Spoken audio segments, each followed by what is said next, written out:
जबकि सब भगवान के मानने वालों का केवल एक ही संप्रदाय है, भगवान संप्रदाय। और अगर दूसरा कोई है तो वो भगवान को न मानने वालों का यानी माया का संप्रदाय। एक ईश्वर को मानने वाले और एक ईश्वर को न मानने वाले, सीधी सी बात है। अब ईश्वर को मानने वाले जो है उनमें कोई राम को मान सकता है, कोई कृष्ण को मान सकता है, कोई निराकार को मान सकता है, कोई साकार को मान सकता है। किसी को मानो, उसमें फर्क क्या पड़ता है? वो बात तो सब एक ही है। झगड़ा किस बात का है? लड़ते क्यों हो आपस में? हमारा ये संप्रदाय है और वो हमारा संप्रदाय नहीं है। जबकि सब अगर इंक्वायरी करें अपने अपने आचार्यों की गुरु परंपरा की, तो सब की गुरु परंपरा नारायण पर खत्म होगी, यानी सबके आदि गुरु भगवान है। यानी ये संप्रदाय नाम की कोई चीज है नहीं। ये सब आपस में भाई भाई कट रहे हैं, मर रहे हैं, लड़ रहे हैं, झगड़ रहे हैं। ये मेन संप्रदाय जो हमारे यहाँ चली 2500 वर्ष पूर्व आदि जगत गुरु शंकराचार्य हुए, उनकी संप्रदाय। फिर उसके बाद निम्बार्काचार्य हुए, उनकी संप्रदाय। फिर उसके बाद रामानुजाचार्य हुए, उनकी संप्रदाय। फिर उसके बाद माधवाचार्य हुए, उनकी संप्रदाय। फिर श्रीमद वल्लभाचार्य हुए, उनकी संप्रदाय। फिर उसके बाद गौरांग महाप्रभु हुए, उनका संप्रदाय। ये मेन संप्रदाय चली हमारे यहाँ। लेकिन इनके सब के गुरु की इंक्वायरी की जाए तो एंड में हम लोग यही पहुंचेंगे कि भगवान। तो फिर तुम्हारे भी गुरु के गुरु वही और हमारे भी गुरु के वही, तो फिर झगड़ा किस बात का? ये प्रपंच क्या है फिर? अरे तुम भगवान को ही अथॉरिटी क्यों नहीं मानते? वेद को अथॉरिटी क्यों नहीं मानते? जो अंतिम सुप्रीम अथॉरिटी है उसको क्यों नहीं मानते? सारा झगड़ा ही खत्म हो जाए। हाँ, तो मैं आपको ये बता रही थी कि जगत गुरु रामानुजाचार्य ने विशिष्टाद्वैत का प्रतिपादन किया कि ये जीव और जगत ये भगवान के विशेषण हैं। 3 तत्व हैं, ईश्वर, जीव और माया, जगत। लेकिन ये जीव और जगत ये भगवान के विशेषण हैं और भगवान विशेष हैं। जगत गुरु रामानुजाचार्य ने प्रपत्ति पर बहुत जोर दिया। प्रपत्ति, और कहा कि प्रपत्ति का अर्थ बताया कि न्यास विद्या ही प्रपत्ति है। और न्यास का मतलब बताया कि भगवान के अनुकूल ही सोचना, सब अनुकूल विषयों का ही ग्रहण जो भगवान की इच्छा के अनुकूल हो, और प्रतिकूल विषयों का परित्याग, इसको न्यास कहते हैं। भगवान के प्रति आत्मसमर्पण करना, यही प्रपत्ति है। सब संपूर्ण प्रकार से सब भावों से भगवान के शरणागत हो जाना, यही प्रपत्ति है। तो ये शरणागति जीव को करनी होगी, तब जीव भगवान की कृपा प्राप्त करेगा। आनुकूल्यस्य संकल्पः प्रातिकूल्यस्य वर्जनम रक्षिष्यतीति विश्वासो गोप्तृत्वे वर्णम तथा निक्षेपणम ह्यकार्पण्यम षड्विधा शरणागति। वायु पुराण। ये जो 6 प्रकार की शरणागति है ये करनी होगी भगवान के प्रति, तब इस शरणागति से भगवान कृपा करेंगे, तब जीव की माया निवृत्ति होगी और तब भगवान के आनंद आदि को प्राप्त करके जीव अनंत काल के लिए भगवत धाम में निवास करेगा। लेकिन वहां भी ये भगवान से पृथक ही रहेगा। ये रामानुजाचार्य का सिद्धांत।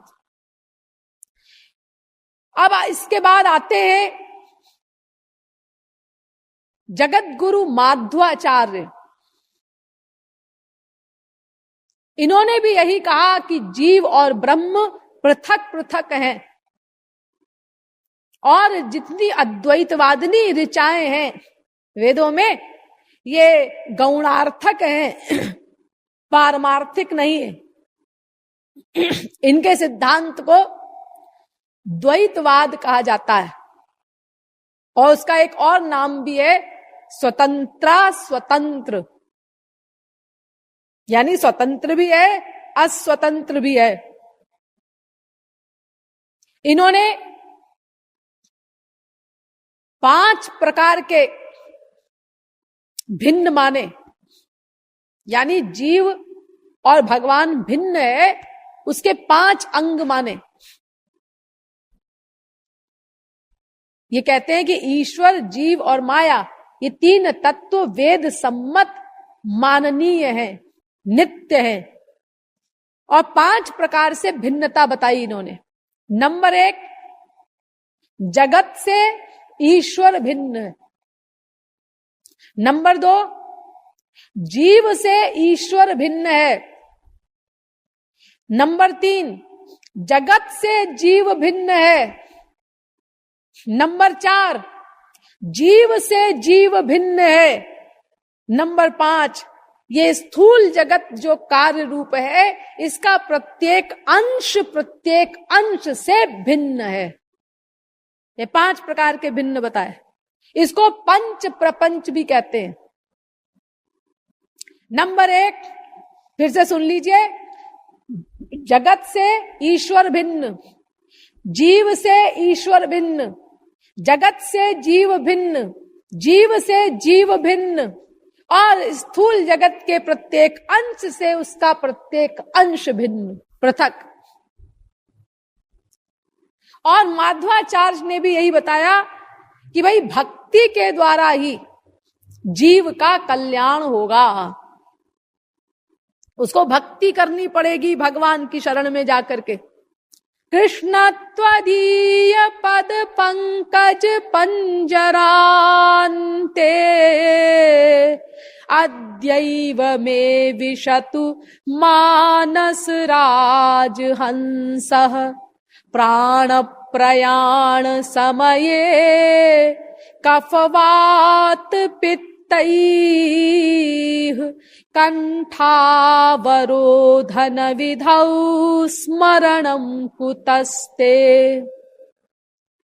यानी दीनता पूर्वक जीव को भगवान से उसकी कृपा प्राप्ति के लिए प्रार्थना करते रहना चाहिए। तब फिर भगवान की कृपा से जीव को भगवान का प्रेम मिलेगा, और तब ये जीव माला माल होकर के भगवान के धाम में उनके साथ उनके शरीर, उनके ज्ञान और उनके आनंद से युक्त होकर के अनंत काल तक उनका नित्य कैंकर्य प्राप्त करेगा। ये माध्वाचार्य का सिद्धांत बताया मैंने आप। अब इसके बाद आता है सनक संप्रदाय। इसी का दूसरा नाम है द्वैत संप्रदाय। जगत गुरु निम्बार्काचार्य इसी संप्रदाय में हुए हैं। यह उनका सिद्धांत है द्वैताद्वैत। इन्होंने समन्वय किया। माध्वाचार्य ने शंकराचार्य का ठीक उल्टा कहा। शंकराचार्य ने कहा अद्वैतवाद है, माध्वाचार्य ने कहा नहीं द्वैतवाद है। शंकराचार्य ने कहा कि वेदों में जितनी द्वैतवादिनी ऋचाएं हैं, अर्थात जीव और ब्रह्म को पृथक पृथक बताने वाली, ये व्यावहारिक हैं, गौणार्थक है, ये पारमार्थिक नहीं है, क्षेपक हैं। ऐसा कहा शंकराचार्य और उनके अनुयायियों ने द्वैतवादिनी ऋचाओं के लिए। जैसे आप लोग कह देते हैं ना, जैसे तुलसीदास जी की रामायण में ये क्षेपक है, इस तरह कहा। तो माध्वाचार्य ने इसका ठीक उल्टा कहा। उन्होंने कहा जितनी अद्वैतवादिनी ऋचाएं हैं वो व्यावहारिक हैं, पारमार्थिक नहीं। तो निम्बार्काचार्य ने समन्वय किया। उन्होंने कहा भाई काहे को लड़ते हो आपस में, उनकी बात भी ठीक है, तुम्हारी बात भी ठीक है। द्वैत भी है, अद्वैत भी है, यानी दोनों बातें हैं। जीवात्मा परमात्मा पृथक पृथक है, ये भी ठीक है, द्वैत भी है और अद्वैत भी है, वो दोनों एक हैं, ये भी ठीक है। और उन्होंने कहा कि देखो, जीवात्मा परमात्मा का शरीर है और परमात्मा शरीरी है, तो शरीर और शरीरी के दृष्टिकोण से ऐसा कहा जाता है कि जीवात्मा और परमात्मा एक है, और जीवात्मा परमात्मा पृथक पृथक है, इसमें भी कोई दो राय नहीं, क्योंकि परमात्मा सर्वव्यापक है, जीव एक देशीय है, परमात्मा सर्वज्ञ है और जीव अल्पज्ञ है। परमात्मा सर्वशक्तिमान है, जीव अल्प शक्ति युक्त है, ये सब भेद भी हैं जीवात्मा में परमात्मा से, इसीलिए जीवात्मा पृथक पर्सनैलिटी है, इसमें कोई दो राय नहीं। और जीवात्मा को परमात्मा की शरणागति करनी पड़ेगी, भक्ति करनी पड़ेगी, तब उस भक्ति के द्वारा ही जीवात्मा को परमात्मा का प्रेम प्राप्त होगा, और उस दिव्य प्रेम को प्राप्त करके फिर ये जीवात्मा निहाल होगी। कृपास्य दैन्यादियुज प्रजायते यया भवेत् प्रेम विशेष लक्षणा। निम्बार्काचार्य, कृपा से ही वो दिव्य प्रेम प्राप्त होगा, फिर उस दिव्य प्रेम को प्राप्त करके भगवान की दिव्य शक्ति से युक्त होकर के ये जीवात्मा भगवान का दर्शनादि प्राप्त करेगा, और फिर भगवान के शरीर, भगवान के ज्ञान और भगवान के आनंद से युक्त होकर के अनंत काल के लिए माला माल होकर भगवान के साथ उनके धाम में निवास करेगा। लेकिन परमात्मा की प्राप्ति के बाद भी जीवात्मा परमात्मा से पृथक रहेगा, और ये संसार, इसका निमित्तोपादान कारण भगवान ही है, ये भी निम्बार्काचार्य ने कहा। ये संसार सत्य है और इसका निमित्तोपादान कारण भगवान ही है। तो ये निम्बार्काचार्य का मत हुआ। अब इसके बाद आते हैं वल्लभाचार्य। इनका भी यही सिद्धांत है कि जीवात्मा पृथक है और परमात्मा पृथक है, और परमात्मा की प्राप्ति यानी ईश्वर प्राप्ति ही जीव का परम चरम लक्ष्य है, ऐसा श्रीमद् वल्लभाचार्य ने बताया। और इन्होंने पुष्टि मार्ग की स्थापना की। इसी को विशुद्धाद्वैत भी कहा जाता है, दो नाम है इसके। और इन्होंने शंकराचार्य के मायावाद का विरोध करके ये सिद्ध किया कि जीव उतना ही सत्य है जितना कि ब्रह्म, लेकिन फिर भी ये जीव भगवान का अंश है, सेवक है, इसीलिए उसका भगवान के प्रति दास से सख्य वात्सल्य माधुर्य भाव सहज सिद्ध है। और जीव को भगवान की उपासना करनी होगी। पुष्टि मार्ग के लिए उन्होंने बताया कि पुष्टि मार्गो नुग्रहिक साध्य, अणुभाष्य वल्लभाचार्य का। अर्थात ये पुष्टि भगवत कृपा का प्रतीक है, श्री कृष्ण प्रेम को प्रकट करती है, और इसका आधार भगवत कृपा है। और इनका डिक्लेयर्ड है श्रीमद् वल्लभाचार्य का अविकृत परिणामवाद, अर्थात ये संसार भगवान ही बन गया, लेकिन ये जितने जीव हैं ये भगवान नहीं बना। जीव सब भगवान के महोदर में लीन थे, उन्हीं को भगवान ने प्रकट किया। और जब महाप्रलय होगी तो ये सब जीव फिर भगवान में लीन हो जाएंगे, फिर भगवान इनको प्रकट कर देगा। तो श्रीमद् वल्लभाचार्य ने शंकराचार्य की तरह अद्वैत मत का समर्थन करते हुए जीव और ब्रह्म के शुद्धाद्वैत भाव का प्रतिपादन किया, और श्री कृष्ण भक्ति के लिए जीव को प्रेरित किया कि जीव को भगवान की प्राप्ति भक्ति से ही होगी। उसको भगवान को प्रियतम मान करके माधुर्य भाव से उपासना करनी होगी। ये माधुर्य भाव की उपासना बताई श्रीमद् वल्लभाचार्य ने, और तब उनकी कृपा से उनके दिव्य ज्ञान, दिव्य आनंद आदि को ये जीवात्मा प्राप्त करके अनंत काल के लिए भगवान का नित्य कैंकर्य प्राप्त करेगा, लेकिन फिर भी परमात्मा से पृथक ही रहेगा। इसके बाद आए गौरांग महाप्रभु चैतन्य देव। इनका है अचिंत्य भेदा भेदवाद। ये कहते हैं भेद भी है अभेद भी है, अचिंत्य भेदा भेदवाद। भेद भी है अभेद भी है, लड़ो मत आपस में।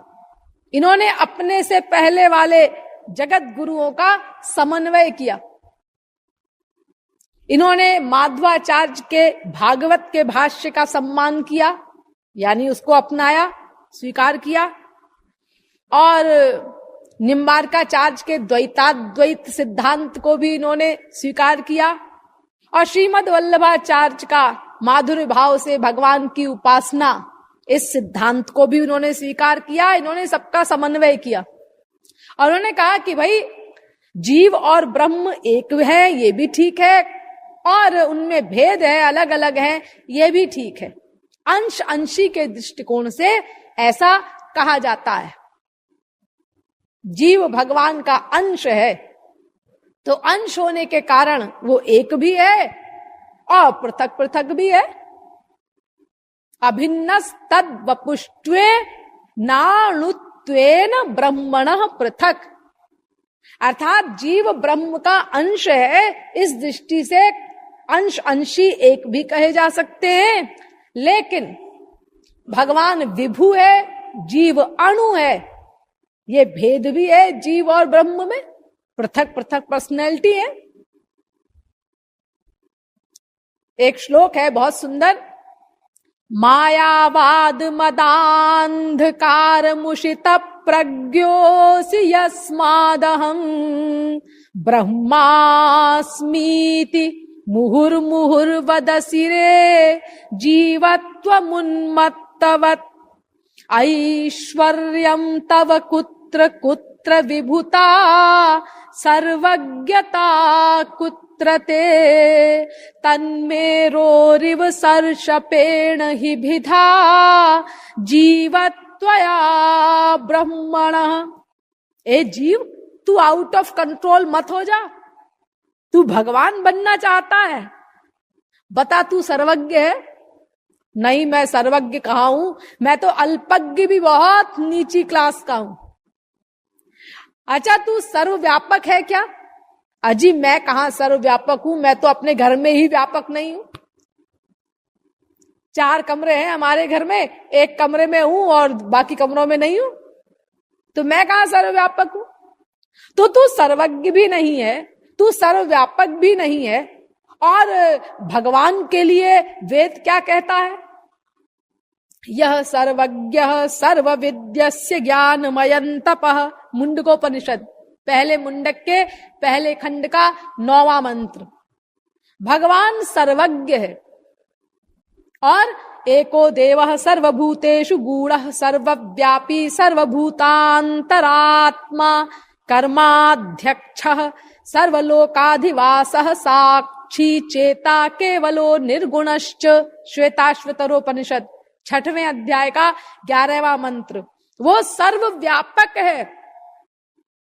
और मायाम तु प्रकृतिम विद्यान मायिनम तु महेश्वरम तस्यावयव भूतैस्तु व्याप्तम सर्वमिदं जगत। श्वेताश्वतरोपनिषद 4थे अध्याय का 10वां मंत्र। अर्थात भगवान चराचर संपूर्ण जगत का स्वामी है। और भयादस्याग्निस्तपति भयात् तपति सूर्यः भयादिन्द्रश्च वायुश्च मृत्युर्धावति पंचमः। कठोपनिषद दूसरे अध्याय की तीसरी वल्ली का तीसरा मंत्र। यानी भगवान कालात्मा है, उसके भय से भय भी भयभीत होता है। और इतना ही नहीं, संकल्पा देवास्य पितरः समुत्तिष्ठन्ति।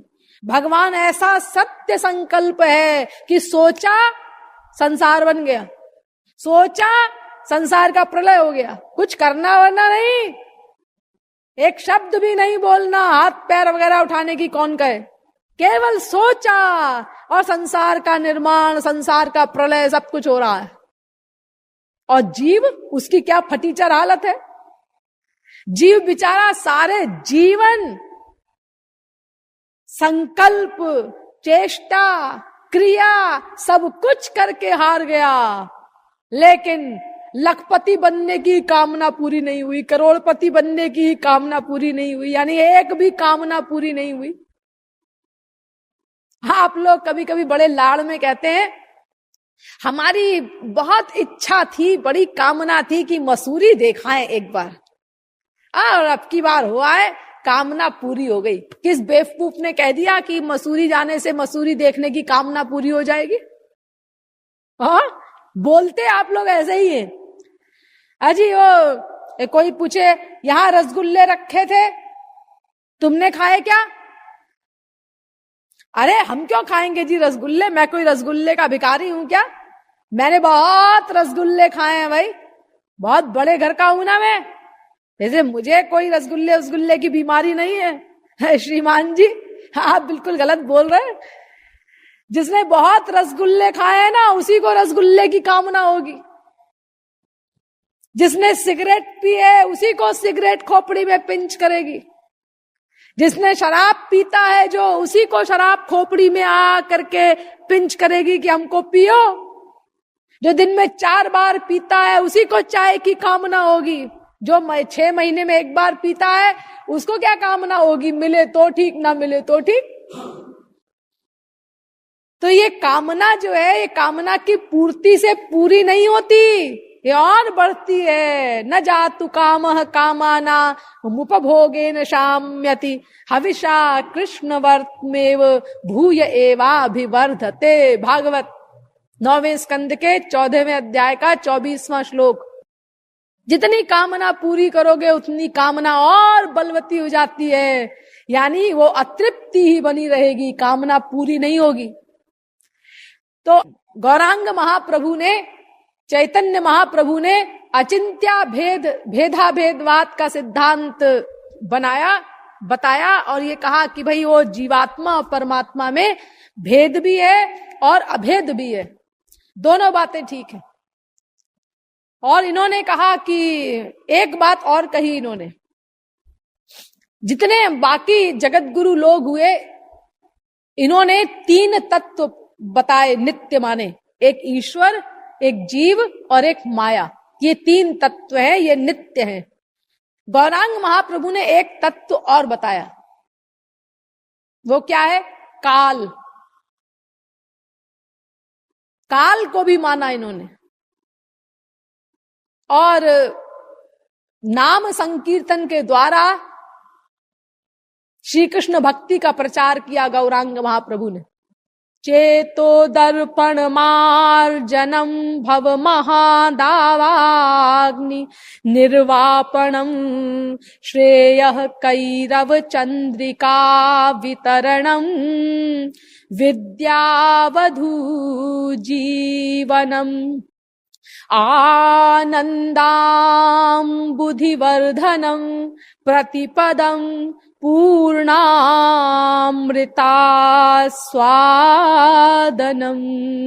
सर्वात्मस्नपनम परम विजयते श्री कृष्ण संकीर्तनम। अर्थात श्री कृष्ण के नाम गुण लीलादि के गायन से बढ़ करके और कोई दूसरी साधना नहीं है। इस साधना के द्वारा जीव को भगवान की प्राप्ति करके भगवान का नित्य कैंकर्य प्राप्त करना होगा, क्योंकि जीवेर स्वरूप होय कृष्णेर नित्य दास। चैतन्य महाप्रभु ने कहा कि जीव भगवान का नित्य दास है। ये गौरांग महाप्रभु का सिद्धांत श्रीमद् वल्लभाचार्य के सिद्धांत की बिल्कुल कॉपी करते हुए चला। यानी भगवान को अपना स्वामी, सखा, पुत्र और प्रियतम मान करके, और एक भाव और है शांत भाव, यानी शांत, दास्य, सख्य, वात्सल्य और माधुर्य। ये उत्तरोत्तर श्रेष्ठ भाव है 5। शांत भाव से ऊंचा दास्य, उससे ऊंचा सख्य, उससे ऊंचा वात्सल्य, उससे ऊंचा माधुर्य। इन 5 भावों से श्री कृष्ण की उपासना करनी होगी। फिर इस प्रकार जब इन भावों से जीव साधना भक्ति करेगा तो फिर एक दिन भाव भक्ति पर पहुंचेगा, और जब भाव भक्ति परिपक्व हो जाएगी तो फिर गुरु कृपा से प्रेमा भक्ति मिलेगी, और फिर उसके बाद स्नेह भक्ति, मान भक्ति, प्रणय भक्ति, राग भक्ति, अनुराग भक्ति, भावावेश भक्ति तक जीव जा सकता है। उसके बाद महाभाव भक्ति है, वहां कोई जीव नहीं जा सकता। वो वृषभानुनंदिनी राधिका जी की रिजर्व सीट है। इस प्रकार ये गौरांग महाप्रभु का सिद्धांत मैंने आपको बताया संक्षेप में। उनके सिद्धांत को प्रकट किया उनके 2 शिष्यों ने, रूप गोस्वामी और सनातन गोस्वामी। जगत गुरु निम्बारकाचार्य के भी 2 शिष्य हुए, हरिव्यास, भट्ट केशव। और आज जगत गुरुओं की कौन कहे, गधा गुरु भी चेला बनाते हैं। कान फूंक दिया, बस जाओ तुम चेला, हम गुरु। ठीक ठीक, समझ लिया? हाँ, अब बस मनमानी किए जाओ। अब हम गोलोक के गेट पर तुमको मिलेंगे और भीतर पास करा देंगे। तुम गोलोक के गेट पर मिलोगे, गुरुजी गोलोक जाने का कुछ काम भी कर रहे हो तुम? जो गोलोक जाने के स्वप्न देख रहे हो, ऐसे ही मिल जाता है गोलोक? लड्डू पेड़ा है क्या?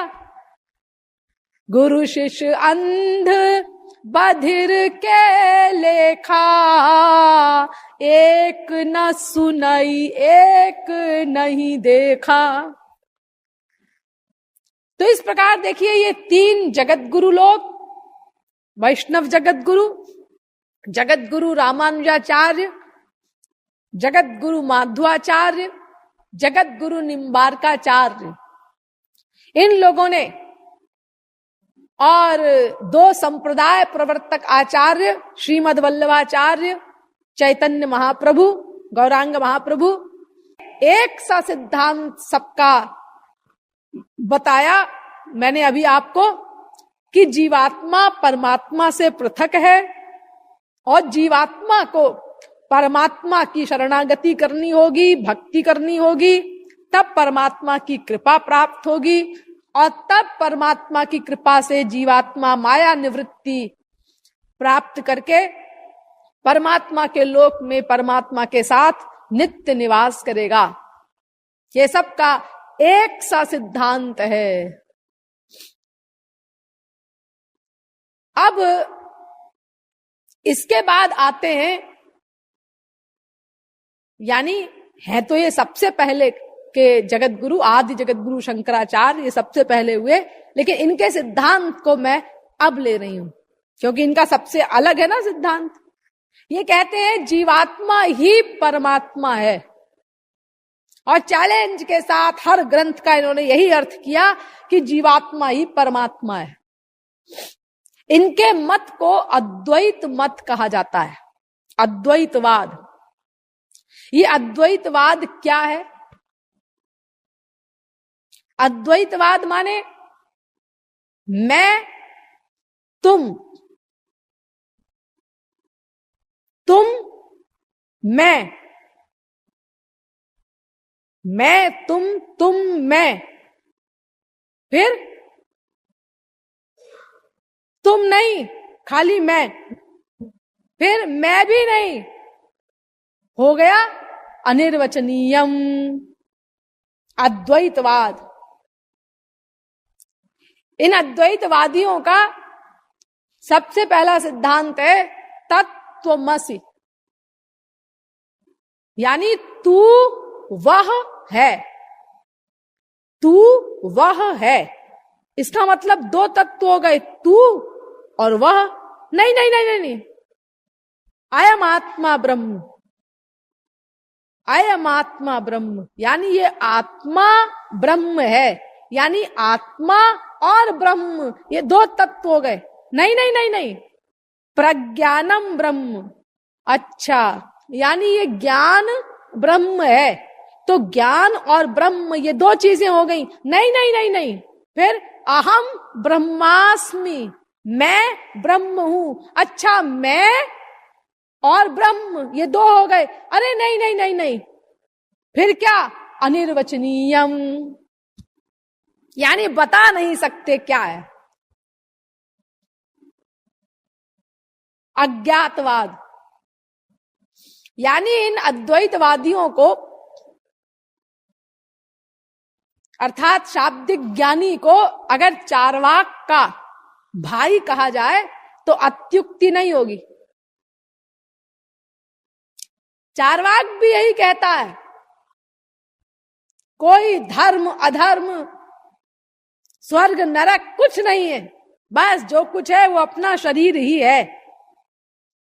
लेकिन अद्वैतियों का अंतिम तत्व, चार्वाक के अंतिम तत्व शरीर की भांति जड़ नहीं है, क्योंकि उनका अंतिम तत्व ब्रह्म है जो चैतन्य है।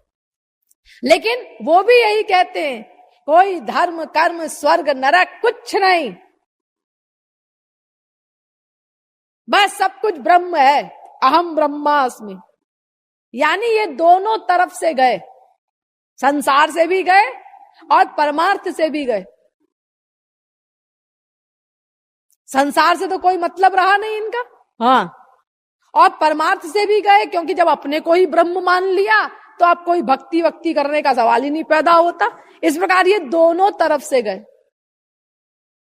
ये आदि जगत गुरु शंकराचार्य और उनके अनुयायियों ने वेद मंत्रों की एवं अन्यान्य आप्तक ग्रंथों के श्लोकों की हठात खींचातानी करके अद्वैत परक सिद्ध करने की चेष्टा की है। कुछ एग्जाम्पल सुन लीजिए। एक वेद मंत्र है, परास्य शक्तिर विविधैव श्रूयते स्वाभाविकी ज्ञान बल क्रिया च, श्वेताश्वतरोपनिषद के 6वें अध्याय का 8वां मंत्र है। अब इसका जब भाष्य लिखने लगे आदि जगत गुरु शंकराचार्य, तो उनसे पूछा गया कि शंकराचार्य जी अब आप क्या कहेंगे? आप तो कहते हैं कि भाई माया वाया नाम की कोई चीज नहीं, बस जो कुछ है ब्रह्म ही है, लेकिन इसमें तो क्लियर लिखा है कि ये माया भगवान की स्वाभाविक शक्ति का नाम है, और आप कहते हैं माया नाम की कोई चीज नहीं। अब आप क्या कहेंगे? वेद मंत्र तो कह रहा है कि भगवान की शक्ति है और ऐसी वैसी नहीं, स्वाभाविक शक्ति है। तो शंकराचार्य ने क्या लिखा इसके उत्तर में अपने भाष्य में, आप लोग सुनेंगे तो हंसी आएगी आप लोगों को। उन्होंने लिखा कि स्वाभाविकी शक्ति का मतलब है काल्पनिक शक्ति। भला बताओ, इतनी हिंदी तो एक साधारण व्यक्ति को भी आती होगी कि स्वभाव माने स्वरूप होता है, कल्पना नहीं होता। और शंकराचार्य उसका अर्थ लिख रहे हैं कि काल्पनिक शक्ति, स्वाभाविकी शक्ति माने काल्पनिक शक्ति। ऐसी धांधलेबाजी की है उन्होंने। एक और मजाक सुन लीजिए। श्वेताश्वतरोपनिषद के ही 5वें अध्याय का 9वां मंत्र है, बालाग्र शतभागस्य शतधा कल्पितस्य च भागो जीवः स विज्ञेयः सचानन्त्याय कल्पते। इसमें जीव का परिमाण बताया गया है। ये वेद मंत्र ये कह रहा है कि एक बाल की मोटाई के 10,000वें भाग से भी अधिक सूक्ष्म है ये जीव।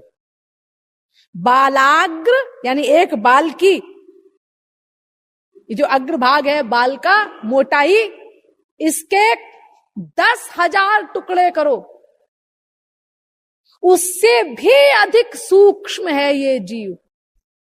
इतना सूक्ष्म है, इतना अणु है।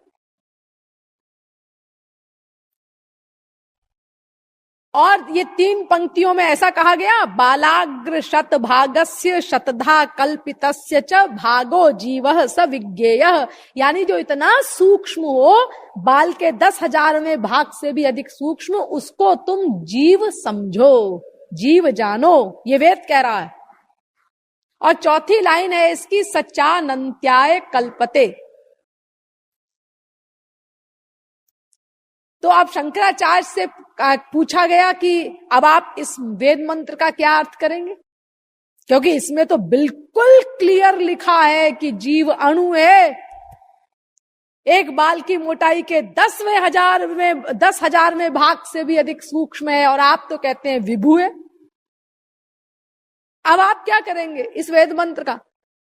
तो शंकराचार्य ने कहा कि अरे ये 3 पंक्तियों में ऐसा लिखा है, हाँ, और चौथी पंक्ति में लिखा है कि जीव अनंत है, हाँ, तो पहले वाली बात गलत और बाद वाली बात ठीक।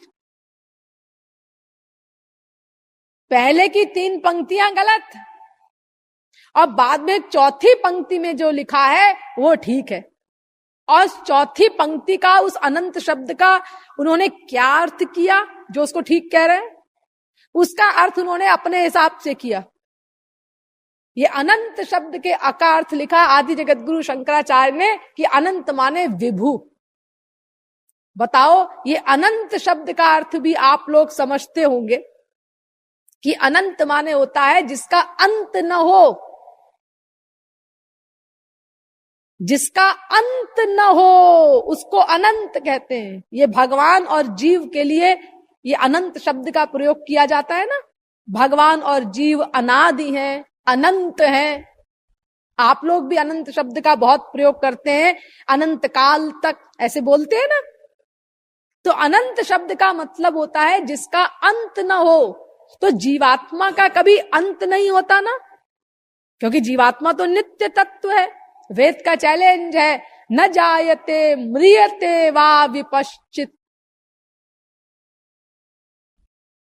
यानी जीवात्मा न पैदा होता है और न मरता है। अरे गीता में तो तमाम जगह आपने पढ़ा होगा, न जायते म्रियते वा कदाचित नायं भूत्वा भविता वा न भूयः अजो नित्यः शाश्वतोऽयं पुराणो न हन्यते हन्यमाने शरीरे। दूसरे अध्याय का 20वां श्लोक। वासांसि जीर्णानि यथा विहाय नवानि गृह्णाति नरोपराणि तथा शरीराणि विहाय जीर्णान्यन्यानि संयाति नवानि देहि। दूसरे अध्याय का 22वां श्लोक। नैनं छिन्दन्ति शस्त्राणि नैनं दहति पावकः न चैनं क्लेदयन्त्यापो न शोषयति मारुतः। दूसरे अध्याय का 23वां श्लोक। अच्छेद्यो यमदाह्यो यमक्लेद्यो शोष्य एव च नित्यः सर्वगतः स्थाणु रचलोऽयं सनातनः। दूसरे अध्याय का 24वां श्लोक। यानी ये जीव अनंत है, इसका कभी अंत नहीं हो सकता, नाश नहीं हो सकता। अंत माने नाश, ध्वंस। ये तो शरीर के लिए हम कहते हैं रमेश मर गया, सुरेश मर गया, दिनेश मर गया, दुरात्मा मर गया। ये शरीर मरता है, शरीर नष्ट होता है, आत्मा तो मरती नहीं, वो तो नित्य है, सनातन तत्व है। तो जो जिसका नाश ना हो सके, कभी ध्वंस ना हो सके, उसको कहते हैं अनंत। ये मतलब है इसका। और इस अनंत शब्द का एक अर्थ जीव गोस्वामी ने किया है कि भाई अनंत माने होता है कि जीव संख्या में अनंत है। ये भी ठीक है, जीव गोस्वामी ने परमात्मा संदर्भ में ये अनंत शब्द का अर्थ किया कि जीव अनंत है संख्या में, इसीलिए यहां पर अनंत कहा है वेद में, सचानंत्याय कल्पते। तो ये भी ठीक है। अद्वैती लोग जो है, अद्वैतियों में दो प्रकार के मत हैं। कुछ अद्वैती कहते हैं कि एक जीव है सबके अंदर, और कुछ अद्वैती कहते हैं कि नहीं नहीं, जीव अनंत हैं, सबके अंदर अलग अलग हैं। कछु अद्वैती कहा गोविंद राधे, एक जीव कछु नाना जीव बता दे। अब दोनों में क्या ठीक है भाई? किसकी बात ठीक माने? जीव एक है और वो एक ही आत्मा सबके अंदर है, ये जो कहा जाता है ये ठीक है, या अनंत जीव है सबके अंदर अलग अलग? कौन सी बात ठीक माने और क्यों?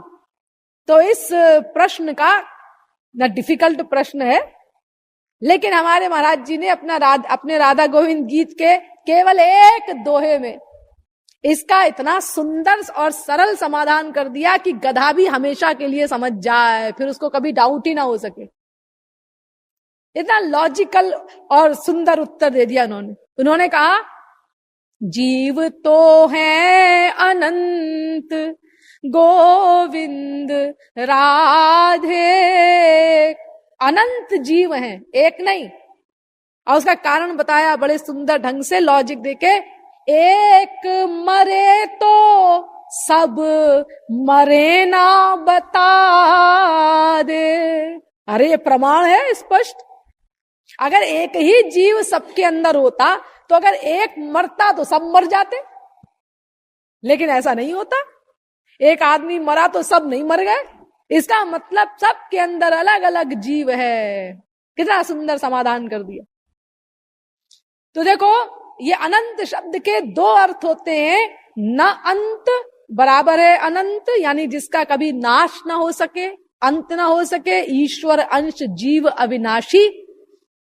और अनंत माने जो संख्या में अनंत हो, दोनों अर्थ ठीक है। लेकिन शंकराचार्य कहते हैं कि अनंत जो लिखा है वेदों में, सचानंत्याय कल्पते, तो इसका मतलब है विभु, कि जीव सर्वव्यापक है, विभु है। ब्रह्म सिद्ध करने के लिए कि जीव ही ब्रह्म है, उन्होंने इस प्रकार की खींचातानी की। अब उनसे जरा बात करो कि अगर हम आपकी बात मान भी लें, देखो कितनी विरोधी बात कर रहे हैं कि 3 वेद जो लाइन है वेद मंत्र की, उनमें कहा जा रहा है कि जीव अणु है, इतना सूक्ष्म है, इतना सूक्ष्म है कि बाल की मोटाई के 10,000वें भाग से भी अधिक सूक्ष्म है। और शंकराचार्य कहते हैं कि चौथी लाइन जो है इसमें कहा गया है कि जीव विभु है। तो उनसे पूछा गया कि आप जो ये कह रहे हैं कि जीव विभु है, अणु नहीं है, तो ये पहले की 3 पंक्तियों में जो स्पष्ट रूप से कहा जा रहा है कि जीव अणु है, इसका आपके पास क्या उत्तर है? तो शंकराचार्य कहते हैं उसको उड़ा दो, उसको उड़ा दो, 3/4 को उड़ा दो और 1/4 का अपने हिसाब से अर्थ लगा लो। अरे भाई, किसी भी वेद मंत्र का अर्थ पूरा का पूरा रखना चाहिए ना। एक बार कुछ मूर्ख जा रहे थे, तो एक नदी बह रही थी, रास्ते में एक नदी पड़ी। तो उस एक मूर्ख ने कहा कि भाई हम तो ये नदी के ऊपर ही बैठ करके चले जाते हैं, ये पानी बह रहा है, इसी के ऊपर हम बैठ जाते हैं तो हम चले जाएंगे। तो नदी में जब घुसा तो डूबने लगा। नदी के ऊपर बैठ के कैसे नदी पार करेगा? वो मूर्ख था, इसलिए घुसा कि नदी के ऊपर बैठ के हम नदी पार कर लें। तो जब डूबने लगा तो दूसरे मूर्ख ने कहा कि विनाश काले समुत्पन्ने सर्वनाशे समुत्पन्ने अर्धम त्यजति पंडितः। अर्थात जब सर्वनाश उपस्थित हो तो बुद्धिमान व्यक्ति को आधा ही लेकर के संतोष कर लेना चाहिए, कम से कम आधा तो मिल जाए, सब कुछ तो ना चला जाए। तो उसने उसकी चुटिया पकड़ी और गर्दन काट दी कि आधा तो मिल जाए, कम से कम सब न जाए। तो भला बताओ, ऐसे ही आदि जगत गुरु शंकराचार्य भी कहते हैं 3 लाइन उड़ा दो और 1 लाइन ले लो, और उसका भी अपने हिसाब से अर्थ कर दिया उन्होंने कि जीव विभु है। यानी कितनी विरोधी बात। वेद मंत्र की 3 पंक्तियां कह रही हैं कि जीव अणु है, और बाकायदा उसका परिमाण बताया जा रहा है जीव का। और शंकराचार्य कहते हैं 4थी लाइन के अर्थ में कि वो अनंत माने होता है कि जीव विभु है। यानी 2 विरोधी बातें एक मंत्र में हो गई, और उसका समन्वय क्या किया उन्होंने कि पहले की 3 लाइन उड़ा दो। यानी इस प्रकार की धांधलेबाजी की है उन्होंने बहुत जगह अपने भाष्यों में, जिसे हमें श्री महाराज जी ने बताया है। मैं सब उनकी पढ़ाई हुई बातों को ही बोल रही हूं। एक और वेद मंत्र है, यथा नद्यः स्यन्दमानाः समुद्रे स्तम गच्छन्ति नाम रूपे विहाय तथा विद्वान नाम रूपाद विमुक्तः परात् परम पुरुषमुपैति दिव्यम। मुंडकोपनिषद का मंत्र है। इसको शंकराचार्य ने बड़े जोरदार ढंग से कोट किया है, जीव ही ब्रह्म है ये सिद्ध करने के लिए। इस वेद मंत्र का अर्थ क्या है? नदियां समुद्र की ओर बहती हुई जाती हैं, और जब समुद्र में मिल जाती हैं तो अपना नाम भी खो बैठती हैं और रूप भी खो बैठती हैं। तो शंकराचार्य ने ये वेद मंत्र लेकर के कहा कि देखो, इसी प्रकार जब जीव ब्रह्म का साक्षात्कार कर लेता है, ब्रह्म ज्ञान प्राप्त कर लेता है, तो फिर ब्रह्म ज्ञान प्राप्त करने के बाद वो नाम और रूप से विमुक्त होकर के ब्रह्म ही बन जाता है। जैसे नदी जब समुद्र में मिल गई तो अपना नाम रूप खो करके वो समुद्र ही बन गई, ऐसे ही जीव ब्रह्म की प्राप्ति के पश्चात ब्रह्म ही बन गया ब्रह्म ज्ञान होने पर। ऐसा उन्होंने कहा। आप जरा इस वेद मंत्र के अर्थ पे विचार करो। ये वेद मंत्र तो ये कह रहा है, इसकी दूसरी पंक्ति सुनो। पहली पंक्ति मैंने अभी आपको बताई, यथा नद्यः स्यन्दमानाः समुद्रे स्तम गच्छन्ति नाम रूपे विहाय तथा विद्वान नाम रूपाद विमुक्तः परात् परम पुरुषमुपैति दिव्यम। ये दूसरी पंक्ति। अर्थात जब ब्रह्म का ज्ञान प्राप्त कर लेता है तो फिर वो परात्पर ब्रह्म में जाकर के लीन हो जाता है। यह कह रहा है वेद मंत्र। ब्रह्म का ज्ञान प्राप्त कर लेने के बाद ये जीवात्मा परात्पर ब्रह्म में, ब्रह्म की प्राप्ति होने पर परात्पर ब्रह्म में लीन हो जाता है। तो क्यों जी, अगर जीव ब्रह्म ही है जैसा कि आप कहते हैं, तो फिर किसी दूसरे में लीन होने की क्या आवश्यकता है? परात्पर ब्रह्म में लीन हो जाता है, ऐसा क्यों लिखता वेद मंत्र फिर? अरे फिर तो ये लिखता कि अपने आप में लीन हो जाता है। और फिर लीन होने की जरूरत क्या? जब तुम स्वयं ही ब्रह्म हो तो फिर लीन किस में होना है? ब्रह्म ही हो गया, बस छुट्टी। लेकिन वेद कह रहा है कि नहीं, परात् परम पुरुषमुपैति दिव्यम। संसार का नाम और संसार का रूप जो है, इससे छुटकारा मिल जाता है उसको, और इससे छुट्टी पा करके वो परात्पर ब्रह्म में लीन हो जाता है, ब्रह्म ज्ञान के बाद, ब्रह्म के साक्षात्कार के बाद।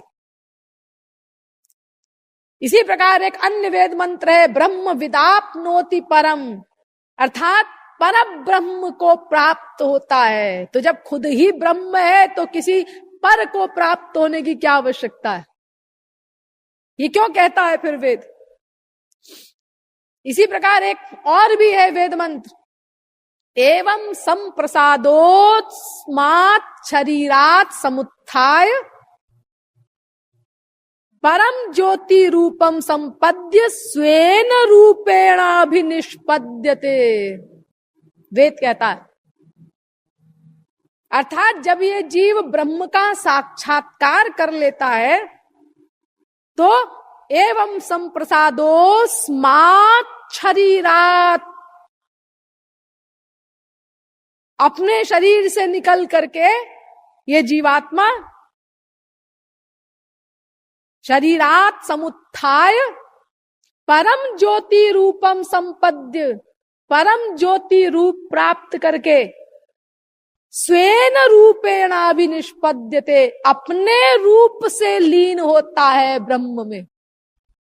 देखो कितना स्पष्ट कह रहा है वेद, स्वेन रूपेण अभिनिष्पद्यते, अपने रूप से लीन होता है, यानी अपनी सत्ता रखता है वो। ब्रह्म में लीन होने के बाद भी ब्रह्म ही नहीं बन जाता, वरना वेद ऐसा क्यों कहता कि स्वेन रूपेण अभिनिष्पद्यते। अगर वो जीव ब्रह्म ही था तो अपने रूप से ब्रह्म में लीन होता है, ऐसा क्यों कहता फिर? यानी ब्रह्म ज्ञान के बाद भी, ब्रह्म साक्षात्कार के बाद भी जीव ब्रह्म ही नहीं बन जाता, वो अपनी सत्ता रखता है। नदी समुद्र में मिल गई, ये ठीक है कि नदी समुद्र बन गई, अब वो निकल नहीं सकती समुद्र से, एक बार समुद्र में मिल गई तो, लेकिन समुद्र में भी नदी की सत्ता है। नदी में मीठा पानी था, अब नदी समुद्र में मिल गई तो सब जल खारा हो गया, हाँ, लेकिन नदी की सत्ता अभी भी है। उसी खारे समुद्र से मेघ पानी लेकर के जब बरसाते हैं हम लोगों के लिए, तो वो जल कैसा होता है? खारा होता है क्या? नहीं, मीठा होता है। तो नदी की सत्ता है समुद्र में। ऐसे ही ये जीव जब ब्रह्म को प्राप्त कर लेता है, ब्रह्म में लीन हो जाता है, तो लीन होने के बाद भी अपनी सत्ता रखता है। ये मैं समाप्त नहीं होता, मैं तो रहेगा अनंत काल तक। और आदि जगत गुरु शंकराचार्य कहते हैं कि मैं ही नहीं रहता। क्यों जी? तमाम संतों ने तो इस मैं की बुराई की है और कहा है कि ये मैं को मिटाओ। जब मैं था तब हरि नहीं, अब हरि है मैं नाही, प्रेम गली अति सांकरी, या में द्वै न समाही। ये मैं और भगवान, ये दोनों एक साथ नहीं रह सकते, ऐसा कहा है। तमाम संतों ने इस मैं की बुराई की है। हाँ, तो देखो ये जिस मैं की बुराई की है ना, ये मैं जीवात्मा नहीं है, ये मैं है अहम भाव, अहंकार जिसको कहते हैं, उसकी निंदा की जा रही है। ये मैं तो रहेगा, अहंकार को मिटाना है, अहम भाव को मिटाना है। मैं को कैसे मिटाएंगे आप? मैं तो रहेगा अनंत काल तक, उसकी सत्ता कैसे समाप्त हो जाएगी? अस अभिमान जाई जनि भोरे, मैं सेवक रघुपति पति मोरे। ये देखो, मैं के साथ एक शब्द और जुड़ गया, मैं सेवक, सेवक शब्द और लगा दिया उसमें। और शंकराचार्य कहते हैं मैं ही खत्म हो जाता है।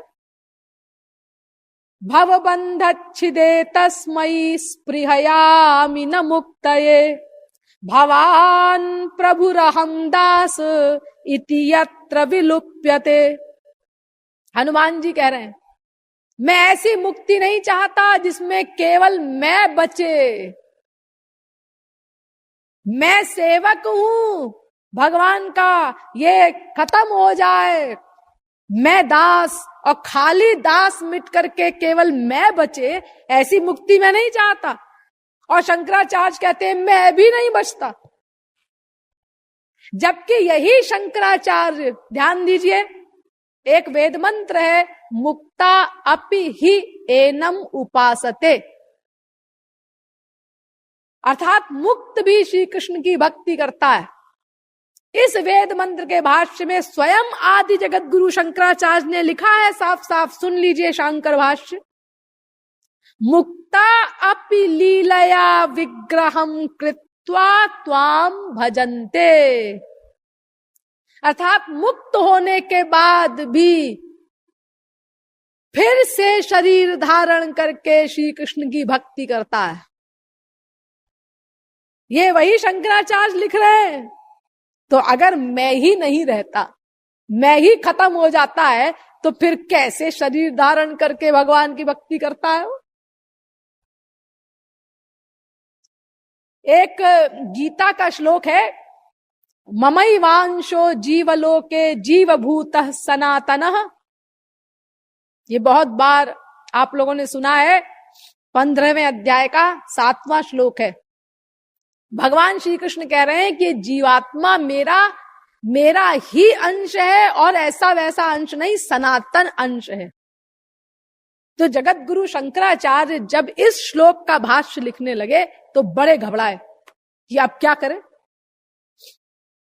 इसका तोड़ मरोड़ कैसे करें, क्योंकि इसमें तो एकदम स्पष्ट लिखा हुआ है कि ममैवांशो जीवलोके जीवभूतः सनातन। जीव मेरा ही अंश है और सनातन अंश है।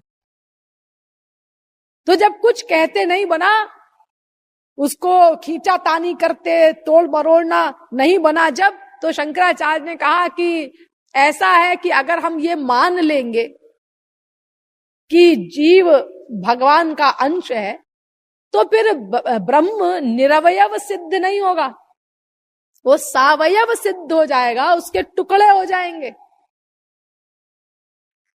और दूसरी बात, टुकड़ा नित्य नहीं होता, इसीलिए हम कैसे मान लें कि जीव ब्रह्म का अंश है। इसके ऊपर, इस बात पर श्रीमद् वल्लभाचार्य ने उनको करा दी चोट दी। उन्होंने कहा, शंकराचार्य जी, अगर आप ये मान लें, अगर जीव ब्रह्म का अंश सिद्ध हो जाता है और ब्रह्म सावयव भी सिद्ध हो जाए, तो इसमें आपको क्या आपत्ति है? आप कहते हैं जीव ब्रह्म का अंश है, अगर हम ये मान लेंगे तो ब्रह्म सावयव सिद्ध हो जाएगा। तो अगर ब्रह्म सावयव भी सिद्ध हो जाए तो इसमें आपको आपत्ति क्या है? आपत्ति शंकराचार्य को ये है कि अगर वो ये मान लेते हैं कि जीव ब्रह्म का अंश है, जीव की सत्ता स्वीकार कर लेते हैं, तो फिर उनको माया को भी मानना पड़ेगा। फिर तो बुरी तरह फंस जाएंगे। फिर उनका अद्वैतवाद कैसे सिद्ध होगा कि एक ही तत्व है? इसीलिए वो मानना ही नहीं चाहते कि जीव ब्रह्म का अंश। श्रीमद् वल्लभाचार्य ने उनसे ये भी कहा कि देखो, आपको आपत्ति हो रही है ब्रह्म को सावयव मानने में, तो फिर एक वेद का मंत्र है, पादोस्य विश्वाभूतानि त्रिपादस्यामृतम दिवि। पुरुष सूक्त का मंत्र है, यजुर्वेद का पुरुष सूक्त का तीसरा मंत्र है।